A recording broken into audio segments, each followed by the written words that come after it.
The history of money, from barter to Bitcoin. Money is more than just paper bills and coins.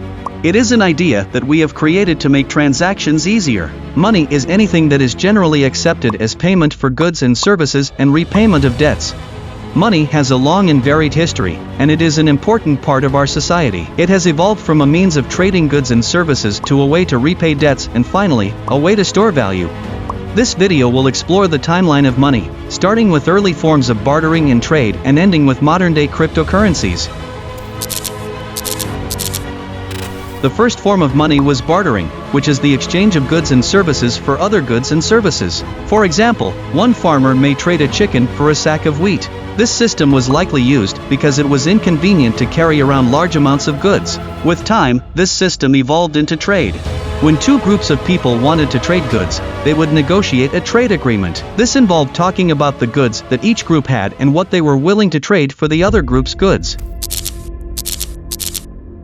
The first coins were created in Lydia, an area in present-day Turkey, around 600 BCE. These coins were made from electrum, a natural alloy of gold and silver. Soon after, other areas began creating their own coins with different metals like copper, bronze, and iron.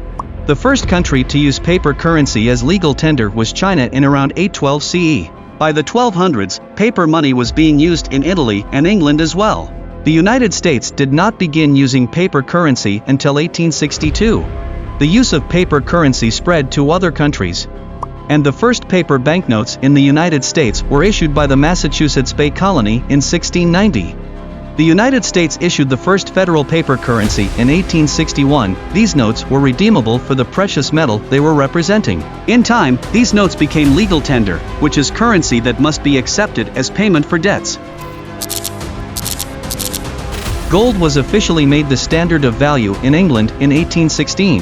At this time, guidelines were made to allow for a non-inflationary production of standard banknotes which represented a certain amount of gold.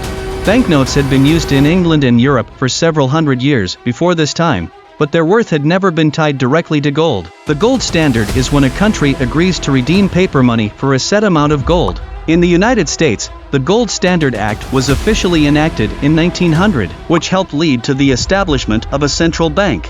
Central banks are institutions that help regulate the supply of money in an economy. They also manage a nation's reserves of foreign currency and control its interest rates. The Federal Reserve System is the central bank of the United States. The goal of the Fed is to maintain stability in the money supply and ensure that the currency is used as a medium of exchange. In order to do this, the Fed conducts open market operations. These operations are designed to buy and sell securities in order to change the amount of money in circulation. In order to curb inflation and prevent foreign nations from overburdening the system by redeeming their dollars for gold, the United States went off the gold standard in 1971. The term commercial bank refers to a financial institution that accepts deposits, offers checking account services, makes various loans, and offers basic financial products like certificates of deposit, CDs, and savings accounts to individuals and small businesses. A commercial bank is where most people do their banking. Commercial banks make money by providing and earning interest from loans such as mortgages, auto loans, business loans, and personal loans. Customer deposits provide banks with the capital to make these loans. In the United States, banks are regulated by both state and federal laws. Credit cards are pieces of plastic that allow consumers to borrow money from a lending institution up to a certain limit in order to purchase items or withdraw cash. Credit cards are generally issued by banks, and they can be used anywhere that accepts the card. There are many different types of credit cards, and they all have different terms and conditions. In recent years, there has been a lot of discussion around the declining value of paper currencies. Many economists have pointed to rising inflation and devaluation as key indicators that paper currencies are no longer reliable stores of value. There are a number of reasons for this trend. One is that central banks have been printing more money in an attempt to stimulate economic growth. This has led to an increase in the money supply, which in turn has caused prices to rise.